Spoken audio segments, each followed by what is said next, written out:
श्री कृष्ण गोविंद हरे मुरारे, हे नाथ नारायण वासुदेवो। बोलिए श्री कृष्णचंद्र भगवान की जय। धर्मानुरागी सज्जनों, पुरुषोत्तम मास के महात्म की आज 11वें अध्याय की कथा कहने जा रहा हूँ। बहुत ही शांत चित्त, श्रद्धा और भक्ति के साथ इस कथा का श्रवण करें। यह कथा चारों पुरुषार्थ को देने वाली है, दुख दारिद्र्य से मुक्ति प्रदान करने वाली है, भगवान पुरुषोत्तम श्री कृष्णचंद्र की असीम कृपा प्राप्त कराने वाली है। यदि आप हमारे चैनल पर पहली बार आए हैं तो कृपया चैनल को सब्सक्राइब कर लें। जिन मित्रों ने 1 से 10 अध्याय की कथा अभी नहीं सुनी है, वह इस वीडियो के डिस्क्रिप्शन में अथवा चैनल के प्लेलिस्ट में जाकर के उस कथा को सुन लें। आज एकादश अध्याय की कथा प्रारंभ कर रहा हूँ। बोलिए वृंदावन बिहारी लाल की जय।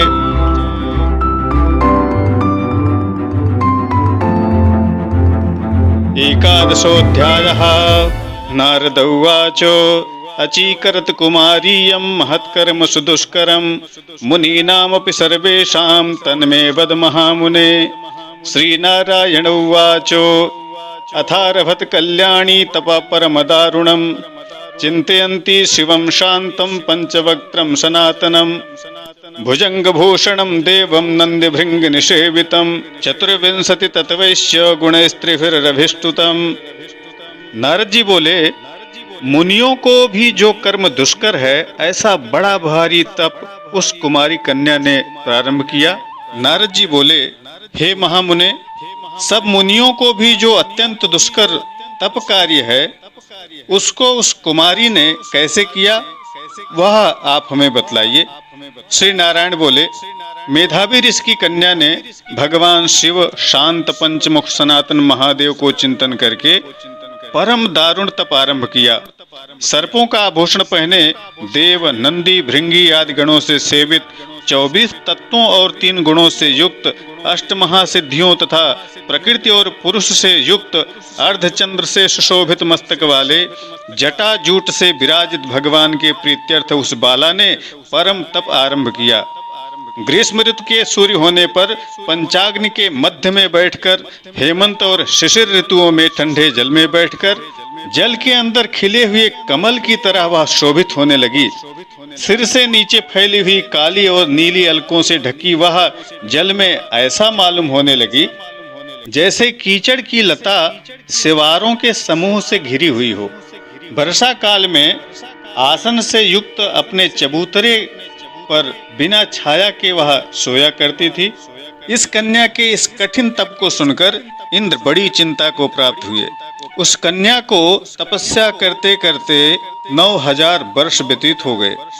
उस बाला के तप से भगवान शंकर ने प्रसन्न होकर उसे अपना इंद्रियातीत स्वरूप दिखलाया। भगवान शंकर को देखकर देह में जैसे प्राण आ जाए, वैसे सहसा वह खड़ी हो गई और तप से दुर्बल होने पर भी वह बाला उस समय हृष्ट पुष्ट सी दिखाई देने लगी। उस कन्या ने झुककर पार्वतीपति श्री शंकर जी को प्रणाम किया। भूरिवा तप संक्लिष्टा देवमीढ़ा गरीयसी, सा बाला वनता भूत्वा ववंदे गिरिजापतिम। उस बाला ने भगवान श्री शंकर का मानसिक उपचारों से पूजन करके भक्ति युक्त चित्त से जगत के नाथ भोलेनाथ की स्तुति करने लगी। बालो वाचो अये शैलजा बल्लभ प्राणनाथो, प्रभो भर्ग भूतेश गौरीश शंभो, तमः सोम सूर्याग्नि दिव्य त्रिनेत्र, मदाधार मुंडास्ति मालिन नमस्ते। नरो नेक तापाभिभूतांग पीडः, परे घोर संसार बाधा निमग्नः, स्वलभ्याल कालोग्र द्रष्टा विदष्टो, विमुच्येत भवन्तं शरण्यं प्रपन्नः, विभोयेन बाण स्वकीकृतश्च, मृता जीवितालर्क भूपाल पत्नी, दयानाथ भूतेश चंडीस भव्यो, भवत्राण मृत्युंजय प्राणनाथ।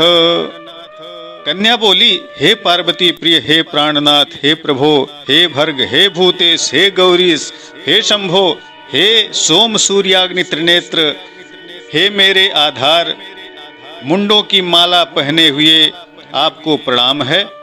अनेक तापों से आपका अंग व्याप्त है तथा परम घोर संसार रूपी समुद्र से घिरा हुआ, दुष्ट सर्पों तथा काल के तीक्ष्ण दांतों से डसा हुआ मनुष्य भी यदि आपके शरण में आ जाए तो भी वह मुक्त हो जाता है। हे देवनाथ, भूतेश, जगदीश, भव्य, भवत्राण, मृत्युंजय, प्राणनाथ, हे दक्ष प्रजापति के मुख को ध्वंस करने वाले, हे समस्त शत्रुओं के नाशक, हे सदा भक्तों को संसार सागर से छुड़ाने वाले, हे जन्म के हर्ता, हे प्रथम सृष्टिकर्ता, हे प्राणनाथ, हे पाप को नाश करने वाले, आपको बारंबार नमस्कार है। अपने सेवक की रक्षा कीजिए। हे राजन, उस मेधावी ऋषि की कन्या ने इस प्रकार मन से और वाणी से भगवान शंकर की स्तुति करके चुप हो गई। श्री कृष्ण बोले, कन्या द्वारा की हुई स्तुति सुनकर और उसके द्वारा किए हुए उग्र तप से प्रसन्न होकर सदाशिव भगवान कन्या से बोले, हे तपस्विनी, तेरा कल्याण हो। शिववाचो, वरम वरय भद्रम तेजस्ते मन शिवांक्षितः, प्रसन्नोस्मि महाभागे मामाखिद तपस्विनी। हे तपस्विनी, तेरा कल्याण हो। तेरे मन में जो भी इच्छा है वह तू मुझसे वर मांग। हे महाभागे, मैं प्रसन्न हूँ, तो दुख मत कर, खेद मत कर। ऐसा भगवान शंकर का वचन सुनकर वह कुमारी अत्यंत आनंद को प्राप्त हुई। और हे राजन, प्रसन्नता पूर्वक वह सदाशिव से बोली। बालो वाचो, दीनानाथ दया सिंधो प्रसन्नश्चेन ममोपरि, तदा मत्कामितं देहि मा विलम्बं कुरु प्रभो। पतिं देहि पतिं मह्यं, पतिं पतिमहं वृणे, पतिं देहि महादेवो नान्यमे चिंतितं हृदि। कन्या बोली, हे दीनानाथ, हे दया सिंधो, यदि आप मेरे ऊपर प्रसन्न हैं तो हे प्रभु, मेरी कामना पूर्ण करने में देरी न करें। हे महादेव, मुझको पति दीजिए, पति दीजिए, पति दीजिए। मैं पति चाहती हूँ। मैंने हृदय में और कुछ भी नहीं सोचा है। वह ऋषि कन्या इस प्रकार महादेव से कहकर चुप हो गई। तब यह सुनकर महादेव जी उससे बोले। शिव उवाचो, त्वया यस्व मुखे नोक्तम तदस्तु मुनिकन्यके, पंचकृत्वस्त्वया यस्मात् पति संप्रार्थितोऽधुना। भगवान शिव ने कहा, हे मुनिकन्यके, तूने जैसा अपने मुख से कहा है वैसा ही होगा, क्योंकि तूने 5 बार पति मांगा है। अतः हे सुंदरी, तेरे 5 पति होंगे और वे पांचों महावीर, सर्वधर्म वेत्ता, सज्जन, सत्य पराक्रमी, यज्ञ करने वाले, अपने गुणों से प्रसिद्ध, सत्यवान, जितेंद्रिय, सभी क्षत्रिय और गुणवान होंगे।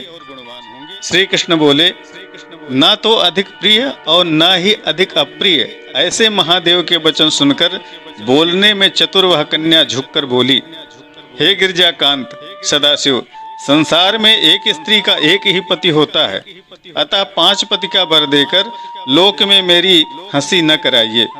एक स्त्री 5 पति वाली नहीं देखी गई है और न ही सुनी गई है। हाँ, एक पुरुष को 5 स्त्रियां तो हो सकती हैं। हे शंभो, हे कृपानिधे, आपकी सेविका मैं 5 पतियों वाली कैसे हो सकती हूँ? आपको मेरे लिए ऐसा कहना उचित नहीं है। एवं में गिरिजाकांतो मास्तु लोके तु कौतुकम, एकस्या एव एवास्ति भर्ता नार्या सदाशिवो, न दृष्टा न श्रुता कोपि नार्ये के पंचभर्तृका, एकस्यस्य पंचपत्न्यस्तु पुरुषस्य भवन्ति ही। शिव जी ने कहा, इस जन्म में तुझे पति सुख नहीं मिलेगा। दूसरे जन्म में जब तू तपोबल से बिना योनि के उत्पन्न होगी तब पति सुख को भोगकर अत्यंत परम पद को प्राप्त होगी, क्योंकि मेरी प्रिय मूर्ति दुर्वासा का तूने पहले ही अपमान किया है। हे बाले, वह दुर्वासा यदि क्रोध करें तो तीनों भुवन को जला सकते हैं। जिस अधिमास को भगवान कृष्ण ने अपना ऐश्वर्य दे दिया है, उस भगवान के प्रिय पुरुषोत्तम मास का व्रत तूने नहीं किया है। मैं ब्रह्मा आदि से लेकर सब देवता, नारद आदि से लेकर सब तपस्वी जिसकी आज्ञा सदा मानते चले आए हैं, हे बाले, उसकी आज्ञा का कौन उल्लंघन करता है? लोक पूजित पुरुषोत्तम मास की दुर्वासा की आज्ञा से भी तूने पूजा नहीं की। हे मूढ़े, इसीलिए तेरे 5 पति होंगे। हे बाले, पुरुषोत्तम के अनादर करने से अब मेरी बात अन्यथा नहीं हो सकती। जो भी उस पुरुषोत्तम की निंदा करता है वह रौरव नरक का भागी होता है। पुरुषोत्तम का अपमान करने वाले को विपरीत फल मिलता है। यह बात कभी अन्यथा नहीं हो सकती। पुरुषोत्तम के जो भक्त हैं वह पुत्र, पौत्र और धन वाले होते हैं और वह इस लोक में तथा परलोक में सिद्धि को प्राप्त करते हैं। हम सब देवता लोग भी पुरुषोत्तम की सेवा करते हैं। जिस पुरुषोत्तम में व्रतादि करने से पुरुषोत्तम भगवान शीघ्र प्रसन्न होते हैं, उस सेवा करने योग्य मास को हे ऋषिपुत्री हम लोग कैसे न भजें। इस प्रकार कहते हुए भगवान नीलकंठ शीघ्र ही अंतर ध्यान हो गए। वह बाला यूथ से भ्रष्ट हुई, अपने समूह से भ्रष्ट हुई मृगी की तरह चकित रह गई। सूत उवाच शशांक लेखांकित भाल देशे सदा शिवे शैव दिशं प्रयाते चिंता बबाधे मुनिराज कन्याम हत्वा यथा वित्रहणम मुनीषा। सूत जी बोले, हे मुनीश, रेखा सदृश चंद्रमा से युक्त मस्तक वाले सदाशिव जब उत्तर दिशा की ओर चले गए, वित्रासुर को मारकर जैसे इंद्र को चिंता हुई थी, उसी प्रकार मुनिराज की कन्या को चिंता बाधा सताने लगी। श्री बृहन्नारदीय पुराणे पुरुषोत्तम मास माहात्म्ये शिववाक्यम नाम 11 इस तरह से बृहन्नारदीय पुराण के पुरुषोत्तम मास महात्म के शिव वाक्य के नाम से यह 11वां अध्याय संपन्न हुआ। बोलिए वृंदावन बिहारी लाल की जय, बोलिए शंकर भगवान की जय, बोलिए पुरुषोत्तम मास की जय।